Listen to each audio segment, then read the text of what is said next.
دا ورور سوال کړی دی وی په جومات کې په مسجد کې د ځان دپاره ځای نیوه دا شرعاً څنګه دي دا مسله که موږ ورته وګورو زموږ په جوماتونو کې او علاقو کې خصوصا د مشرانو ځان له بلکل ځای نیولی ځکه په دې ځان پوه کول غواړي ګوره جومات کې ځای نیوه داسې چې یو سړی منزله راشي لکه اوس دا ماسخوتن لمونځ دی ته وله راغلې او ته په یو ځای کښېناستې نو که چېرته ته د معمولي وخت دپاره ووتې که دا ځای باندې تا څه شی ایښودی او که نه یې ایښودی خو که ته واپس رالې ته د دې ځای ډېر حقدار یې دا مسله په توجه سره اورېده غواړي یو دا چې ته دې منزله راغلی دا مونځ دی اوس دې له ته راننوتې او بیا ته ووتې هغې ته المفارقة الیسیره وایي په عربۍ کې یعنې معمولي وخت دپاره جدا کېده لکه د اودس چاردام دپاره چا ورته اواز وکړو ورځي راځي څه خبره ورته رایاده شوه هغې دپاره ووتو اوس راځي نو دی بیا ډېر حقدار دی د دې ځي که ده پیسې ایښودي او که څه ایښودي نه او حدیث کې راځي رسول صلی وایي صحیح مسلم کې حدیث دی اذا قام احدكم من مجلسه ثم رجع الیه فهو احق به تاسو کې چې کوم سړی د خپل مجلس نه پاسي او بیا راشي دا د کومه سړی بیا راشي دا مطلب نه چې سبا راشي هفته بعد راشي کال بعد راشي یو د ده به دقه ځای دی به حقداري نه یو سړی یو ځای کې کېناستو او بیا دې څه معمولي وخت دپاره ووتو چې راغی نو دی بیا ډېر حقدار دی چې د خپل ځای باندې واپس کېږي اوس که ګوره د دوو شرطونو کې یو شرط نه و نو بیا دی د دې ځای حقدار نه دی نه ځان له ځای نیوی شي اولنی شرط هغه دا دی که د ډېر وخت دپاره لاړ شي لکه بعض خلک داسې کوي د جومات نه وځي او په دغه ځای باندې چې دی د جنماز خور کړی دی یا ټوپۍ ایښودی یا بل څه شی دا به د ده دپاره نیوی شوی په ګنټو ګنټو دی نشتي کېدای شي دوه درې لمونځونو کې هم رانشي خو دا د ځای دی دا چا ویلي چې دا د ځای دی او محض په جنماز ایښودو باندې یو ځای د چا خاص کېږي نه یو شرط دا دی دویم موږ دا خبره ذکر کړه چې دا به د دغه منځه دپاره وي د دغه وخت د منځه دپاره دا نه چې ما لکه اوس زه ماسخوتن منزله رالم ماسخوتن منزله او دلته زه کېناستم یو خاص ځای کې سهار منځه کې زه چې خو دلته ناست وو نه هغه تعلق یې چې ساتو موږ چې تا ته وایي چې ته د دې ځای حقدار یې هغه د دغه منځه سره تعلق و ماسخوتن لمونځ خبره ختمه شوه اوس خو سهار منځله خلک راغلي دي بیا ماسپښین له راغلي دي مازدیګر له راغلي دي نو دې ځای کې دا خبره یاده کوي جومات کې ځان له مکمل ځای نیوه چې که دا هر څه کېږي خو دا ځای به زما وي دا شرعاً د طریقه غلطه ده اوس که دا ځای ځان له سپینګیري نیولی که دا ځای خان او ملک نیولی او که دا ځای مولوي صاحب یا جاهل نیولی او که هر چا نیولی خو ځای مستقل نیوه په جومات کې دا نشتی او څنګه ته زما نه ثواب چې دی مستقل نیسي لکه اوس حدیث کې د اولني صف فضیلت راغلی بیا په اولني صف کې هغه ځای چې امام ته نږدې دی تا پې جانماز اچولی بل مسلمان ورته پرېږدي نه که ته وروسته راځې اقامت په وخت کې رامنډې وایي یا د سره رانه شي خو جانماز خلک کینې خلک دغه ځای له نه راځي یو سړی وختي جومات ته راغی خو جانماز یې ولیدو نه راځي دلته وروسته پته ولګېده چې دا چا چې جانماز یې ښود هغه منزله رانغی نو هغه خو اوس بل ځای کې ولاړ دی دا فضیلت د هغه نه پاتې شو ګوره د دې جنماز د لاسه که دا جنماز نه هغه دلته ودرېدو طریقه غلطه ده اوس که هغه سپینګیری هم دی نو موږ به هغه په طریقه پوه کوو چې ستا دا طریقه صحیح ده موږ ستا ادب او احترام کوو د معاشري یو محترم فرد دی سپینګیری خو دومره ده چې دا طریقه دې صحیح نه ده ته څنګه یو ځای په جومات کې ځان له قبضه کې ځان له نیسي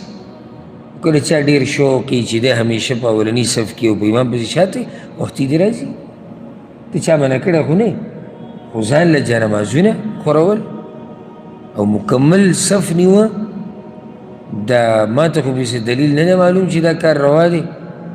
او که چاته به دلیل معلوم وي بیا دې موږ ته وښایي موږ دې پرې پوه کړي چې او دا کار روا دی. خلاصه دا شوه که یو سړی منزل راغلی او هغه مختصر وخت له وځي څه کار راپېښ شي او بیا راغی نو دی د دې ځي حقدار دی. او که داسې نه وي نو بیا دا د الله کور دی، دلته دا نشته چې ستنې خوا زما ده، د عیسي خوا زما ده، د ډډې ځای زما دی، امام پسې شاته ځای پوخ زما دی، که زه یم او که زه نه یم. نه، ها ستا به وي چې کله ورته راشي، نور دا د الله کور دی. او په دې کې یو بله مسله به هم ذکر کړم. بعض خلک د الله په دې کور کې ځایونه یې ځان له ټاکلي چې زه به دلته ودرېږم دلته به ودرېږم، که پکې ثواب ډېر دی او که لږ دی. یو خو ګوره لکه اوس یو سړی د اولني صف ته ځان را رسوي په دې نیت چې الله ماله اجر راکړي، دا د عبادت نیت دی، ځکه دی ایزي له ځان را رسوي. یا امام پسې شاته یو سړی د هغه ډډه لګول غواړي، مقصد د هغه ډډه لګول دی، نو دی چې د اولني صف ته ځان را رسوي دا ګوره ډډې لګول له راځي. او انما الاعمال بالنیات، ګوره د اعمالو دار و مدار په نیتونو باندې دی. اوس دی او هغه چې وختي را روان دی د اولني صف دپاره په دواړو کې فرق دی. که د ډډې ځای پکې یو که نه خو دا بل راځي د اولني صف، دی د ډډې دپاره ناست، بعضو د ستنې خوا نیولي، بعضو ګوټ نیولی ځان له، ښه بعض نیم صف به ولاړي، دی به هغه دیوال د دغه سره ولاړې خوا کې پته نه چې دې کې څه فلسفه ده. واضح خو دغه ښکاري چې دا د منډې دپاره دغه ځای برابري، چې څنګه سلام وګرځئ بیا منډه. الا دا اوس که یو سړی معذور هم وي، لکه اوس یو سړی دا وایي چې زه په کرسۍ کښېنم ما ته عذر دی، نو هغه عذر د لاسه خو تا ته څوک دا نه شي ویلی چې ته دا صف پرېږده، ته دا صف ختم کړه. ولې کرسۍ د صف په منځ کې نه شي ایښودی، کله لازم به اخري سر ته ایږدي، دا داسې بهانه ده. څوک دا ووایي چې زه کمزوری یم او زه ودرېدی صحیح نه شم په دیوال پکې لاس ایږدم،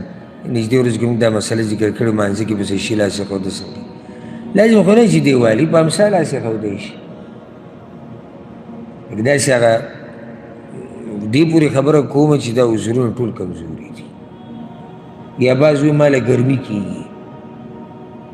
زه د ایسي خوا کې ولاړم، ته به چې دی 40 ګنټې کنډیشن کې ناستي، بهر که پشنه خوله راماته یې څه خبره نه ده، خو چې جومات ته راننوځي ده ته دا مسله را یادې شي چې ګرم ځای پکې کم یو دی او یخ پکې کم یو دی. نو کله سړی لږه ډېره سخت هم تېروي، او زه ورته دا سخته ورته څنګه ووایم، نو اوس لکه ډډې ځای پرېښوده سخته ده، هسې د تعبیر خو ما ته مناسب نه ښکاري، خو زه کله لږه ډېره سخت هم سړی تېروي د الله د راضي کولو دپاره د دیندارۍ دپاره. دا جوماتونو کې ځان له ځایونه اوس که اولنی صف نیسي چېرې دغه ځان ځای ته رسوم دا خو بیا ستا دینداري ده. امام پسې شاته ځای یاره زه خو ځان دې ته رسوم دا خو دینداري ده. خو دا ګوټونه موټونه ستنې د ډډې ځای، او سړی بیمار دی معذوره دی سپین ګیری دی هغه د ډډې ځای پکې ګوري، هغه د ستنې خوا کې کښېنه څه خبره نه. خو ځوانان او ځکه نن سبا په دې جوماتونو کې دی خیلی د کرسو زور دی، کرسۍ ډېرې شوي دي، معمولي خبره غټ پټ سړی به بهر به بلاکونه اوچتوي 3-4 په یو ځای، چې جومات ته راننوځي دی به بیا کرسۍ ځان له ګوري، چې زما په دې ملا کې لږه مسله وي. موږ ته هسې را دین چې دی داسې بې قدره دی، ملا کې معمولي مسله ده، دا مسله دنیاوي کار کې ولې نه راوځي تا ته چې دلته تا ته راووته. نو الله دې زموږ په حال رحم وکړي. او اوس دغه به وایي چې الله دې موږ وچ په وچې وبخي، وچ په وچې دې الله وبخي، ځکه چې موږ چې د خپل حالاتو ته وګورو او د خپلې دیندارۍ ته وګورو، نو بس دقه یو سوال کولی شو چې الله دې موږ وچ په وچې وبخي، ځکه چې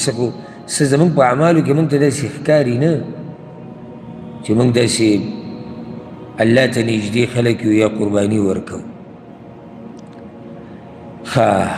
دا ورور سوال کړی دی وی زه یو دکان کې کار کوم، د موبایلو دکان دی. بعض خلک راشي هغوی دا پیسې اړول غواړي د یو ځای نه بل ځای ته، نو ما له پیسې راکړي، زه وله واړوم بل اکاونټ ته یا بل پروګرام څه شي پای کې دې زه پیسې والم. دا پیسې اخیسته روا دي او که جواب ګوره که د بینک په ترو څوک پیسې اړوي، که په بله طریقه یا بل څه داسې خدمت یي د بینک یا د موبایل، او دی په هغې باندې خپله منډه الي واضحه چې هغه د دې حقدار دی، د عرف مطابق چې څومره یي نو دا روا ده. الا په یو صورت کې ناروا دي چې یو سړی لکه دکان کې ناست دی او د دې دکان کار هم دقه دی چې د خلکو دپاره دغه کار کوي، پیسې اړول راړول، کاغذونه اړول راوړول، او دی په دې ځان له مستقل جدا پیسې اړي، دا بیا حرام دي. ولې ځکه چې ده ته په دې کار تنخوا میلاویږي. په کوم کار چې تا ته تنخوا میلاویږي که نه، په هغې کې به زیاتي پیسې د خلکو نه اړي. تا له مالک تنخوا د دې درکوي چې ته د خلکو دا کاغذونه لیږي رالیږي یو ځای ته، پیسې دې واړولې د یو ځای نه بل ځای، تا له مالک د دې تنخوا درکوي. دا نه چې ته سړي ته وایي چې دې ماله مستقل جدا پیسې راکړي. جدا پیسې ته څه شی اړوي؟ بیا هلته ناست سړی او د دې مالک نه سړی پیسې اړي. نو که مالک د دې پیسې نه ورکوي یا د سړي شخصي دوکان وي او څوک راغی ورته وایي چې د دې اکاونټ نه ما ته دې اکاونټ ته پیسې واړوه، او ته ولې هغه پیسې واړه او د دې خپلې منډې مناسب پیسې والي، نو په دې کې انشاءالله حرج نشتی. والله اعلم. ها دی ورور سوال کړی دی، وایي زمونږ یو خپل دی، هغه د یو زنانه سره واده وکړو او د دې نه مخکې چې دی د دې زنانه سره میلاو شي، نکاح یې کړې وه، دی د دې زنانه سره میلاو شي او دا زنانه رخصت شي، هغه زنانه مړه شوې ده. سوال اوس دا دی چې دا مهر چې کوم ده ورکړی دی یا به ورکوي، دا دې سړي ته واپس پاتې شو که نه دا به د ښځې چې کوم خاندان د هغوی سره به یو دا خبره یاده کړئ د جواب نه مخکې موږ ګوره بندګان د الله یو. دینداري مزه داسې کوي که نه چې ستا خواهشات تا ته یو څه وایي، ستا بچي تا ته بل څه وایي، ستا رسم و رواج تا ته بل څه وایي، او ته کې هغه څه چې الله وایي. نو بعض دا سوالونه کوي، هغه مخکې ورځو کې یو سوال معنی شوی مو، بیا رانه چا په بل ځای کې مو وکړو چې یو سړی مړ شي او ښځې سره میلاو شوی نه او مهر چې کوم ټاکلی، دا مهر د ښځې ته پاتې شو او دا میراث پاتې شو، نه پاتې شو، نه نو خو هغه مړ شو. موږ د الله بندګان یو، دا کیسې به پکې نه کوو چې مړ شو که ژوندی دی او که مړ شو داسې شو هغه شو. دلته اوس دا ښځه مړه شوې ده، مخکې دې نه چې د خاوند سره یو ځای شي، هلته خاوند مړ شوی دی. فرق دا دی کله چې ښځه، مسله دا ده چې کله ښځه مړه شو، مخکې د دې نه چې د خاوند سره میلاو شي یا خاوند کور ته رخصتي وشي، خاوند به لازم هغه مهر ټول ورکوي. مهر به ولې به مهر ټول ورکوي؟ د دې حق دی. اوس که یو سړی وایي چې هغه نیم مهر او جوړه جامه، د طلاقو مسله ده، د مرګ مسله او د طلاقو مسله به خلط ملط کوي نه، دا به د یو بل سره ګډه وډه کوي نه. ورسره دا یاده که او دا نارینه به د دغه ښځې نه چې کوم میراث پاتې شوی په هغې کې برخه مړي، ځکه چې دا د ښځه وه. او امام احمد او سننو کې دا حدیث شتي، دا روایت چې عبدالله بن مسعود رضی الله عنه پسې یو مسله راوړی شو. هغه مسله دا وه چې یوه ښځه ده، هغې سره یو سړي واده وکړو او بیا دا سړی مړ شو، هلته سړی مړ دی او لا مهر ولا ټاکلی نه و. کله داسې کېږي لکه مهر به ورکوي خو لا ښوولی نه دی چې څومره مهر دی. او نه دی د هغې سره جدا شوی دی، نو سره یو ځای شوی دی، نو به کې اختلاف راغی چې دا به اوس څه کېږي. نو عبدالله بن مسعود رضی الله عنه فیصله داسې وکړه چې دې زنانه ته به مهر میلاویږي. خیال هم دی حالانکې سړی ته مړ شوی دی، دې زنانه ته به مهر میلاویږي. ښه څومره مهر به میلاویږي هغه ټاکلی شوی نه دی، نو دې ته مهر المثل ویلی کېږي. نورې چې کومې زنانه دي کور کې هغوی ته چې کوم مهر دی هغه مهر به دې ته میلاویږي. یوه ده، او دې زنانه ته به میراث هم میلاویږي. د دې خاوند نه چې کوم میراث پاتې شوی دی د دې ښځې پکې برخه ده، اگر که دوی میلاو شوي لا نه دي، ځکه نکاح خو شوی ده.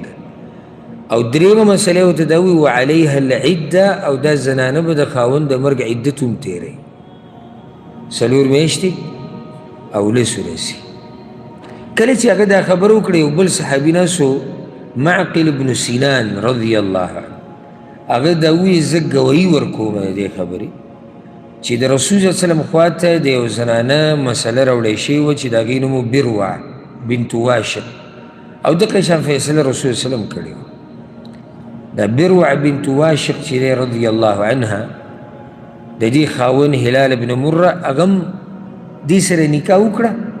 او له دوی یو ځای شوي نه و، هغه ترې مړ شو او مهر یې ورله ټاکلی نه و.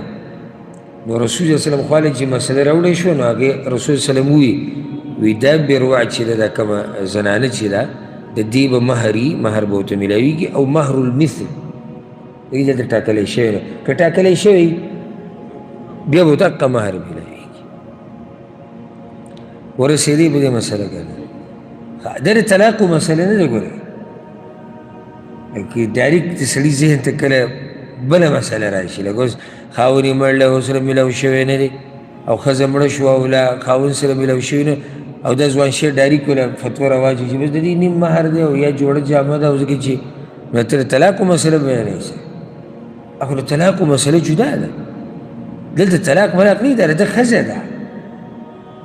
د ده ښځه ده او مړه شوې ده. آیا د مرګ د لاسه مهر معاف کېږي؟ نه معاف کېږي. لکه اوس موږ داسې وایو یو سړی دی هغه د یو زنانه سره واده وکړو او ورته ووایي چې تا له به زه مهر 10 تولې سره درکړو، صحیح ده، خو اوس راسره نشته، بیا به یې درکړم. ما ورته وایي صحیح ده، بیا به یې راکړي. په دې کې د ده 3 بچي مو شو او ښځه مړه شوه،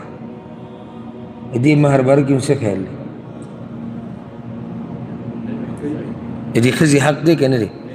دقه شان د دې هم حق دی. فرق صرف دوی کې دا دی چې هغې کې خاوند ورسره میلاو شوی دی، دوی یو ځای شوي، دلته میلاو شوی دی، نور ښځه خو یې ده که ورسره دا مسله یاده کوي. بیا دغه مهر چې کوم دې سړي ورکړی دی دې ښځې له، په دې کې بیا د دې سړي برخه ده د څه شي؟ میراث. او میراث د خاوند د ښځې په مال کې نیمه برخه ده چې د ښځې بچي نه وي. ولکم نصف ما ترک ازواجکم ان لم یکن لهن ولد. الله وایي ستاسو ښځې که مړې شي نو د هغوی په مال کې ستاسو نیمه برخه ده که د هغوی بچي نه وي. دلته بچي خو نشته، لا میلاو شوي نه، او که بچي وي نو بیا د خاوند 4مه برخه ده. نو که چېرته دې کس 15 تولې مثال کې مهر یې ښودی نو د ده به کې څومره برخه رسي؟ 2.5 تولې. ځکه دا خبره یاده کوي د شریعت ته مسلې چې کومې دي که نه، شریعت ته مسلې دا داسې نه دي چې او نه او بس دا ته مسله بلکل واضحه کې. و دې کې دې طرف ته هم توجه ساتل پکار دي چې د دې نارینه بیا وروسته په دې کې حق ته په دې مهر کې یا د میراث ته لاسه. نو شریعت بیانول د دین وضاحتونه کول دا داسې د کدو کریله سړي کار نه وي. نه دا د دې کار دی چې تا د اردو د پښتو رسالې ځان سره ایښودي دي یو څو، او نه دا د دې کار دی چې تا ګیره پرېښودې ده یو څو بیانونه ته کولی شي یا مجلس کې خبرې کولی شي، بس د هغې د لاسه ته لګیې او د دین فتوی ورکوې بغیر د دلیل نه، بغیر د علم نه. دا مسله د دې نه ده. د مسلې هر جانب ته سوچ پکار دی. د هغې نه بعد یو ورور تپوس کړی دی د هغې نه بعد یې ورور تپوس کړی دی چې یو سړی د ورور د ښځې سره چې د ده ورندار ده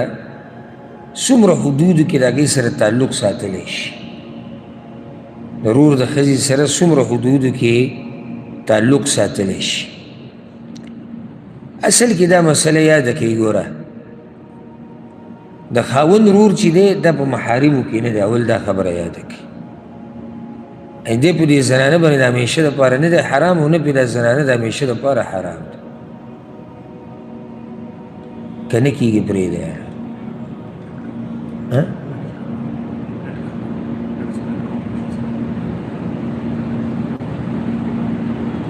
ټوله مسله ګډوډه کوي د خاوند ورور چې دی د ښځې په محارمو کې نه دی دا خبره په زړه ولي کوي دا د همیشه دپاره حرام نه ځکه که دا سړی مړ شو که نه نو دا ورور دا ښځه په نکاح اخیستی شي که نه شي اخیستی اخیستی شي نو چې اخیستی شي نو دی بیا په داسې محارمو کې خو نه دی لکه څنګه چې ورور دی لکه څنګه چې بچی دی لکه څنګه چې پلار دی لکه څنګه چې تره دی ماما دی او حدیث کې داسې راځي رسول صلی الله علیه وسلم وایي صحیح بخاري صحیح مسلم کې دا حدیث دی ایاکم والدخول علی النساء پردو زنانو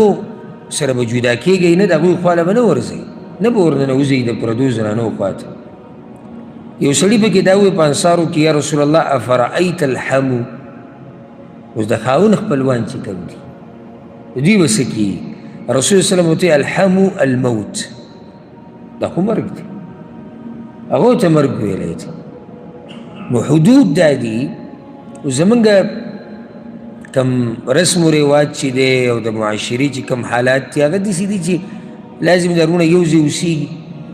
اوس که دوی وس کېږي او یو ځای اوسېږي نو دوی د یو بل سره ظلم کوي دې کې خو شک نشته چې وسې کېږي او یو ځای اوسېږي دوی ظلم کوي ظلم څنګه کوي ظلم یو خو داسې کوي چې دوی هغه خپلو بچو له ښځو له هغه شان حق نشي ورکولی پوره څنګه چې پکار ده د شریکې په کور کې دا نه کېږي که څوک هسې ځان سور شین کوي او دا وایي چې نه زمونږ ورورولي داسې او ته ورورولي خرابوي نو هغه دې الله دې هغه خوشحاله کړي زه چې کومه خبره کوم هغه د شریعت په تله کې کوم دویمه مسله دې کې دا ده چې لازم دوه درې کوړمې څلور په کور کې یو ځای اوسېږي نو په دې کې به لازم بې پردګي کېږي څوک دا ګارنټي ورکولی شي چې نه به کېږي لازم به کېږي نو چې وس رسي د ټولو د ځان له مستقل کور جوړولو بیا څه ضرورت دی چې ټولو جاښه جوړه کړې ده او په یو کوټه کې راجمع شي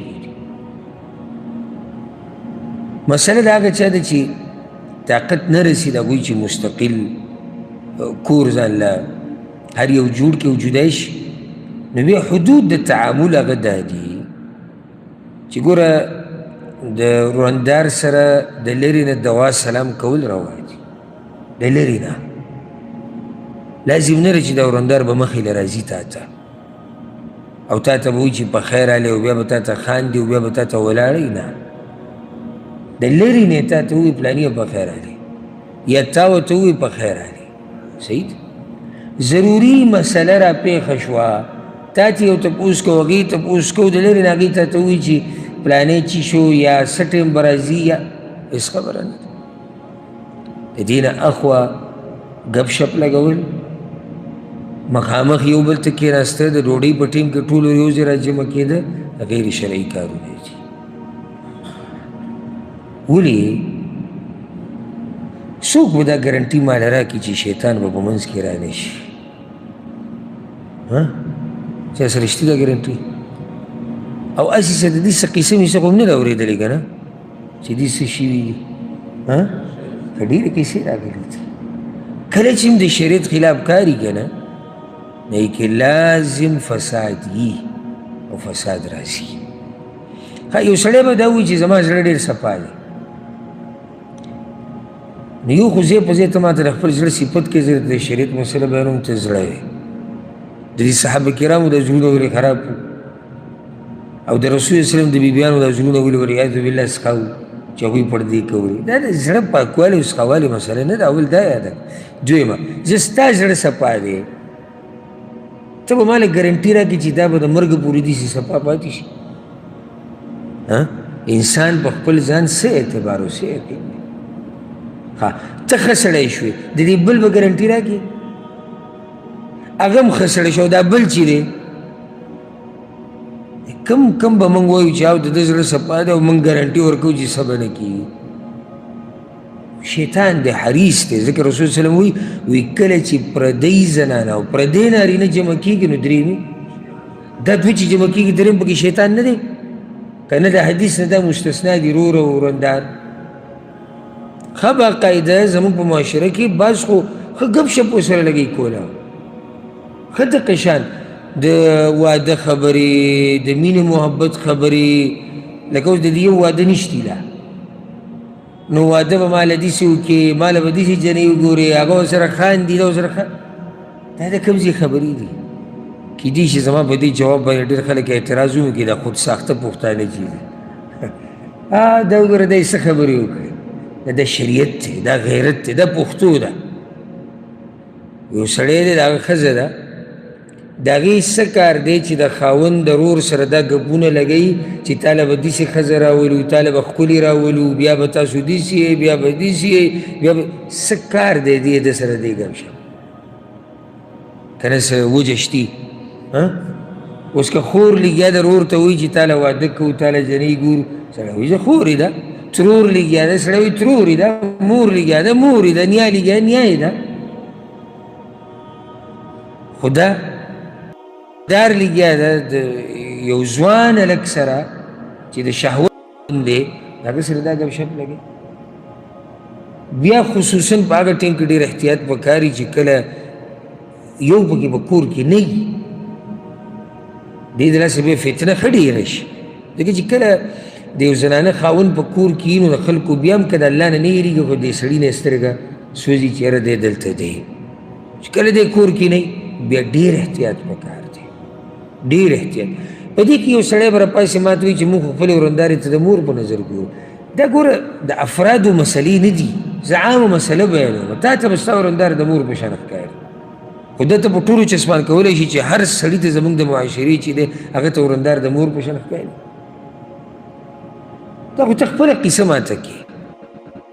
کله چې د شریعت مسله بیانېږي نو خپله قصه پکې مه راله، شریعت ته غوږ ږدي چې شریعت څه وایي او په دې کې زموږ خیر دی. نو زیات نه زیات که دوه درې وروڼه څلور پنځه شپږ څومره چې دي کور کې اوسېږي یو ځای، نو حدود د تعامل زیات نه زیات هغه دا دي د لرې نه په خیر، دوا سلام او خیرخواهي. خیرخواهي څنګه؟ لکه د ورور د زنانه داسې څه حرکت ولیدو چې هغه ښه نه و، نو خپل ورور ته ووایي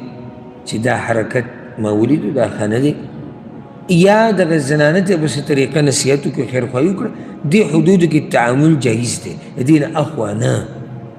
ګپ شپ، یو ځای ډوډۍ خوړل، په ګاډو کې ګرځېده یوازې چې درې مو سره څوک نه وي، دا په شریعت کې نشته. که نه دا خبره د باندې ښه ونه لګېده؟ رسول صلی الله علیه وسلم وایي تاسو کې د هغه وخته پورې یو سړی پوره مسلمان نشي جوړېدی چې څو پورې خپل خواهشات د هغه دین لاندې کړي کوم دین چې ما راوړی دی. او زه خو دا وایم چې دا خبره د فطرت سره برابر ده، دا بله د فطرت سره برابر نه ده چې هر څه دې اړیت خړیت دي. دا د فطرت خلاف ده، د غیرت خلاف ده. د شریعت دا مسله د فطرت سره هم برابر ده، د غیرت سره هم برابر ده، د سړیتوب سره هم برابر ده. ولې نشي کېدی چې مینه محبت دې زموږ په منځ کې وي سره د دې چې د الله د دین د پولو د خیال وساتلی شي؟ نشي کېدی؟ کېدی شي. موږ به یو بل سره مینه محبت هم کوو، موږ به د یو بل قدر هم کوو، په یو بل به سر هم قربانو، خو د الله رب العزت د دین د حدودو به خیال ساتو. لکه اوس ګوره زه بالمثال درکړم، دوی وروڼه کور کې اوسېږي یو ځای او دوی نه موږ خو په یو بل ځان وجنو، موږ الله دې نه کړي چې جدا شو، صحیح اوسېږي. اوس دا خو اوله کې دوی هلکان وو بیا ودونه وکړو بیا بچي وشو د یو لوڼه یې د بل زامن دي ته به د دې خبرې چارې لیکل ورکړي چې د دوی نه به داسې غلط څه ونه شي حرکت د دې یو زامن دي د دې بل لوڼې دي او د فتنو دا دور دی څه به ونه شي یا حد اقل یره نشتی که نه یره هم نشتی یره خو شتي که نو چې یره شتي دا دروازه بندول پکار دي او د دروازې بندولو ګوره دا مطلب نه وي چې دا ګناه شوې ده ګوره الله څه وایي ولا تقربوا الزنا زنا ته مه نږدې کېږئ دا نه وي چې مه کوه وایي مه نږدې کېږئ څه مطلب دی هر هغه لار چې زنا ته رسي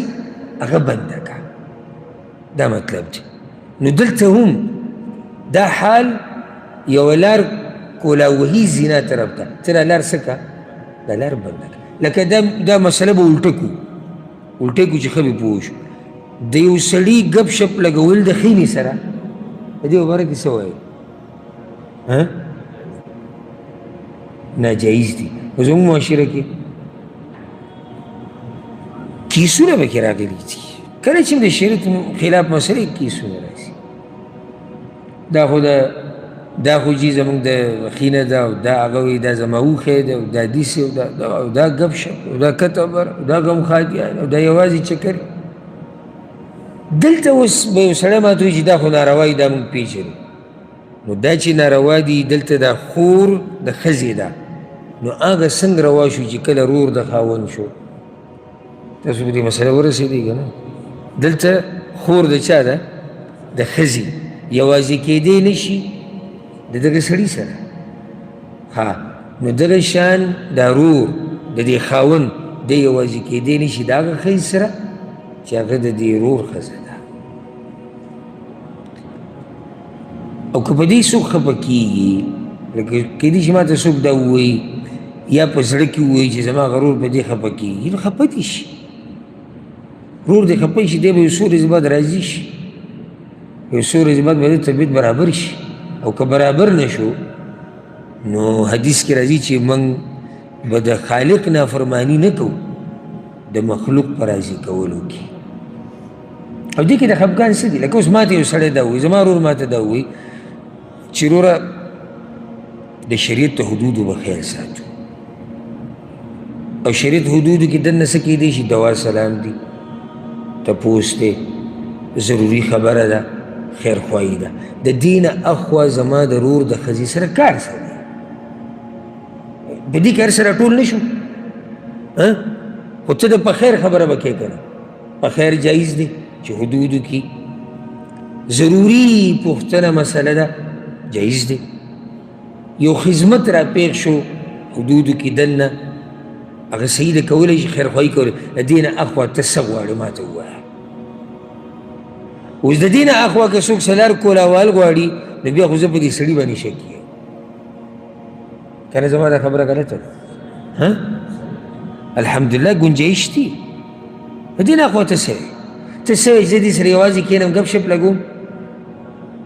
او ما دا ډوډۍ یو ځای خورو په ډوډۍ کې یو بل ته ګورو او دا خندا ډرقي ده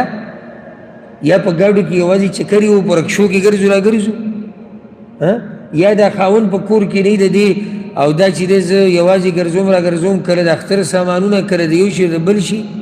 دا وی که چې په دغه راضي نه وي نو ما ته خو بیا ښکاري چې خو به نور څه وایي نو دا هغه حدود دي د تعامل چې د دې ګنجایش الحمدلله هغه شتي که نشتي هغه شتي والله اعلم ها دا یو ورور سوال کړی دی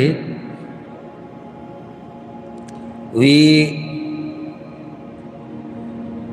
یو کس مې ولیدو چې هغه په دې دیوال باندې کله چې د شپې دا سوری شي یا کمره کې تیاری او د یو طرف نه رڼا راځي نو په دې دیوال باندې هغه د لاسونو په دې اشارو باندې داسې د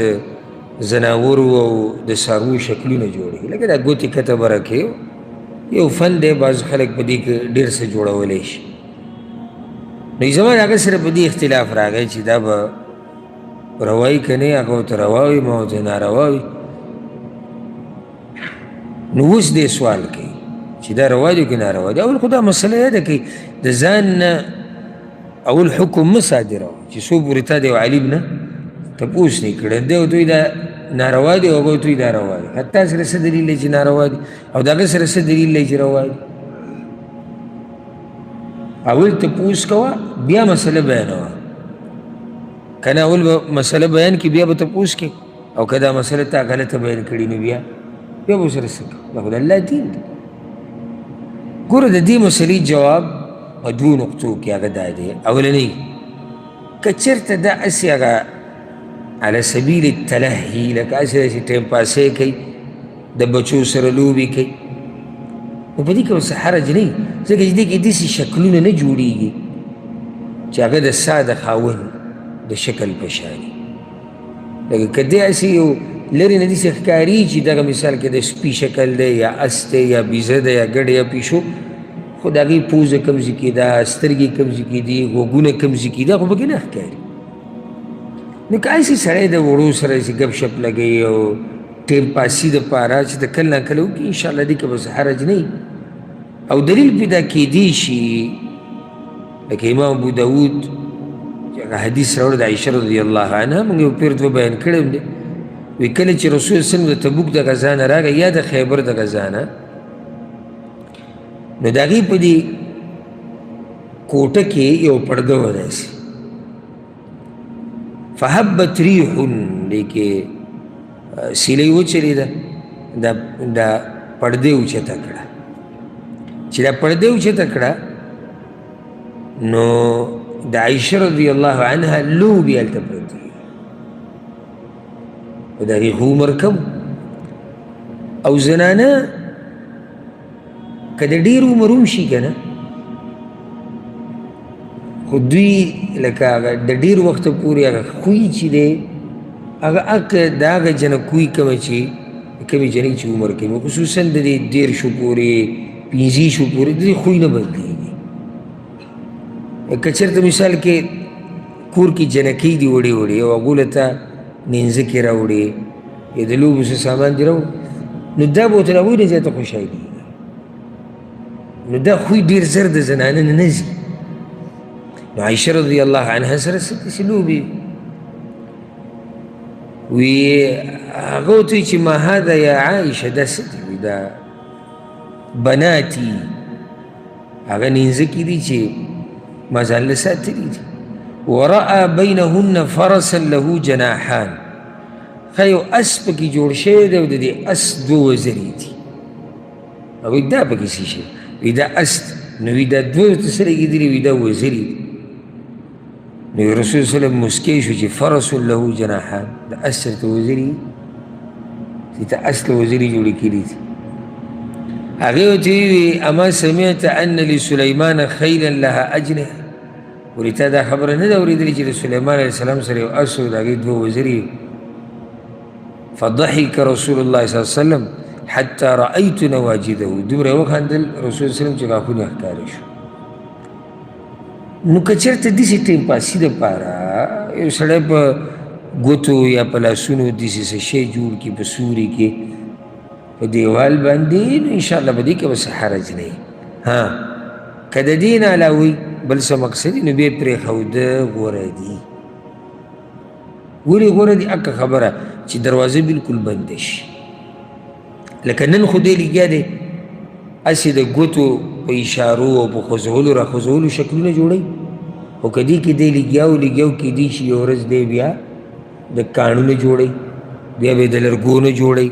بیا به یې رسم کوي او دا په شریعت کې اتفاقي دا حرام دي. نو لار بندولي بیا غوره دي. والله اعلم. ښه دا ورور سوال کړی دی وی چې یو سړی چاله زکات ورکوي او هغه د زکات حقداري چاله چې ورکوي نو هغه ته به لازم وی او که نه بس زکات ته ورله ورکړي دا پوره ده. ګوره چاته چې زکات ورکړی کېږي دا دوه قسمه یو هغه دی چې هغه معروف دی مشهور دی په دې چې یو خو دی حقدار د زکات دی، بل دا دی عادت دی خلک ورله زکات ورکوي او دی که محتاج سړی دی په معاشره کې او موږ ته پته ده چې او خلکو ورله زکاتونه ورکړي دي او هغه اخلي، ضرورت یې دی ورته. نو ده ته ویل لازم نه دي چې دا زکات دی. ستاسو ذهن کې کېدای شي مسله الټه وه، مسله داسې ده، کېدای شي چا ذهن کې دا وه چې ده ته به یې وې دا کمې چې قبلوي هغه یو ته به یې نه وې کمې چې نه قبلوي، نه مسله الټه ده. ده ته به یې نه وې چې دا زکات دی. ولې؟ ځکه چې دی قبلوي که زکات دی او که هر څه دی اخلي، قبلوي ستا د طرف. بلکې بعض علما وی ده ته نه ویل غوره دي چې دا زکات دی. ولې؟ وی چې کله ورته ته دا وایي چې دا زکات دی او دا داسې او دا داسې، دا ته یو اثباتي په یو قسمه اخو هسې هم قبلوي، نو څه ضرورت دی دومره تفصیل ته چې ته ورته دا زکات دی او دا داسې او ځان له پیسه واله او ځان له پې جامې واله او ځان له پې ډوډۍ او ته پیسې ورکړه، خبره ختمه شو. دویم هغه سړی دی چې د هغه دا عادت نه دی یا موږ ته پته نشته چې دی قبلوي که نه قبلوي، یا یو سړی د اول پیر په هغه باندې داسې حالات رالو چې هغه د زکات حقدار شو، نو ده ته به لازم وی چې دا زکات دی. ولې؟ ځکه چې په زکات کې قبول دی، قبول یو شی قبلول چې څو پورې ده تا نه دا قبول کړی نه وي ته زکات دله څنګه ورکوې او د هغه وخته پورې دی قبلولی نه شي چې څو پورې تا ده ته ویلي نه وي. پته چې تاسو به دې مسله ورسېدی که نه چې کوم سړی عادت دی او اخلي زکات نو هغه ته وینا ته ضرورت نشته، او چې کوم سړی یا عادت نه دی یا یې موږ ته پته نشته یا موږ ته پته ده چې نه یې اخلي نو ده ته به وایي چې دا زکات دی پلانیه دا د زکات مال دی، ځکه چې دی به لازم قبلوي چې او د زکات مال راکړه نو ته به ورته وایې که ده قبول کو صحیح او که ردي کو بیا رد شو. والله اعلم. دا یو ورور سوال کړی دی، وایي زما اراده ده چې زه واده وکړم د داسې زنانه سره چې هغه طلاقه شوې ده او یو لور هم ده، په دې چې دینداره کورنۍ ده او زه دا غواړم چې دینداره زنانه سره ژوند تېر کړم او بل دا چې دغه ماشوم ورسره ده د هغې به تربیت وکړم، خو مور پلار مې نه پرېږدي ځکه چې هغوی دا د پښتو خلاف ده او دا د عرف خلاف ده او خلک به څه وایي هغوی به څه وایي دغه به څه وایي. نو دې سیټینګ کې څه کول پکار دی؟ زما طریقه غلطه ده که صحیح ده؟ اول خو دا خبره ساتل پکار دی چې کله مې یو انسان ځان له یا خپل کشر له ښځه ګوري نو چې دی دینداره ښځه ګوري. نن سبا خو ټوله منډه هغه د څه ده د جیداد او د ښایست، او زه ډېر حیران یم چې دا چې کله جنۍ غواړي او تپوس یې د جیداد کوي، ته د جنۍ په جیداد څه کوې؟ ته د ښځې په جیداد څه کوې؟ ته سړی یې. اوس که ښځې کورواله زموږ د جیداد تپوس وکړي چې د سړي سره څومره جیداد دی بیا هم دا خبره معقوله او ته ګرځې ته تپوسونه کوې چې د ښځې څومره جیداد دی، ته د هغې په جیداد څه کوې؟ ته سړی یې، دا به تا سره اوسېږي، ته به په دې خرچه کوې، ته به دې له هر څه پوره کوې د الله په توفیق سره. ورپسې بیا د ښایست منډه ده. رسول صلی الله علیه وسلم وایي فاظفر بذات الدین تربت یداک، کوشش وایي د دینداره ښځې وکړه کامیاب بشي. دینداره ښځه که غریبی او که دا بدرنګه مې ستا د عزت به خیال ساتي، ستا د بچو به خیال ساتي، ستا د مال به خیال ساتي او دغه هر څه دي. اوس که یو سړی ډېره ښایسته زنانه را واده کړي او دی مسافرۍ کې دی مثاله روزانه دا ټلیفونونه جوړ دي او پلار ته یې دا ووایي او مور ته یې دا ووایي او لاړه پلار کره وایي چې نه راځم خاوند ته کنځلې او هلته جګړې او دلته ده، په دې ښایست کې څه دې ښایست خو ته په شرمونو وشرمولې، چا مخکې ته کېناستی نه شي، خلک درته ګوته نیسي، وي دا هغه سړی دا ښځې چې دا چل کړی،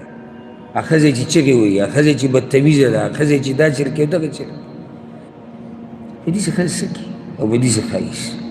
سترګې یې شنې دي، په شنو سترګو څه کوي چې هغه ستا د مال تباهي کوي، ستا د بچو تربیت نشي کوي. ناول خو دا خبره یاد ساتل پکار دي چې داسې زنانه چې د الله نه یېرېږي کوشش دا پکار دی چې د هغې سره رشته وشي، بیا ورسره دا یاده کوي او غوره دا ده چې یو نارینه د پیغلې سره واده وکړي، د کونډې نه پیغله چې د هغه څه ده هغه غوره ده. او دا رسول صلی الله علیه وسلم حدیث کې ویلي، امام ابن ماجه دا حدیث راوړی، علیکم بالابکار، د هغه جنکو سره ودونه کوئ چې هغه کونډې نه وي. وجه د هغې څه ده چې یو دې کې ډېر حکمتونه دي. یو دا چې یعنې دا لا د خاوند سره عادت نه ده، ته به عادت کې، خو چې کله یو زنانه د بل په کور کې ژوند تیر کړي او بیا هغه خاوند ترې مړ شو یا طلاقه کړه، تا را واده کړه، نو کیدای شي دا هم هغه څه غواړي چې کوم د هغه کور کې لیدلي دي یا د څه سره چې عادت شوې ده. خو چې کله پیغلی نو ته د هغې تربیت د اول سر نه کولی شي، ته پته چې دا زما خاوند دی، دا کور دی، داسې مسله ده، دغه مسله. بله په هغې کې دا ده چې رسول صلی الله علیه وسلم ارضا بالیسیر، په لږ څه راضي کېږي، او دا مکه خبره ده، په لږ څه راضي کېږي ځکه چې هم ستا سره د دې ژوند شروع کېږي. اوس که د دې هغه پوخانی خاوند مالدار او دا په ډېرو پیسو په ډېرو نخرو عادت ته، نو ته به ورسره بیا څه کړې، او خو به دغه غواړي. نو ځکه رسول صلی الله علیه وسلم غوره دا ده چې تاسو د پیغلې سره واده وکړئ. او کله چې دا جابر رضی الله عنه واده وکړو، پلار چې کله د هغه شهید شو د احد په غزا کې، راغی رسول صلی الله علیه وسلم ته، یا رسول الله ما خو واده وکړو، نو وی د پیغلې سره که نه د کونډې سره؟ وی نه د کونډې سره. هغه ځوان هلک و. رسول صلی الله علیه وسلم ته هلا تزوجت بکرا، چېرته پیغله جنۍ به دې ځان له کتلی، تضاحکک و تضاحکها، تا به خندولی ته به یې خندولی، تا به ورسره وخت پاس کولی، تا سره پاس کولی، معنا چې تا سره لګېده، ته ځوان هلک یې،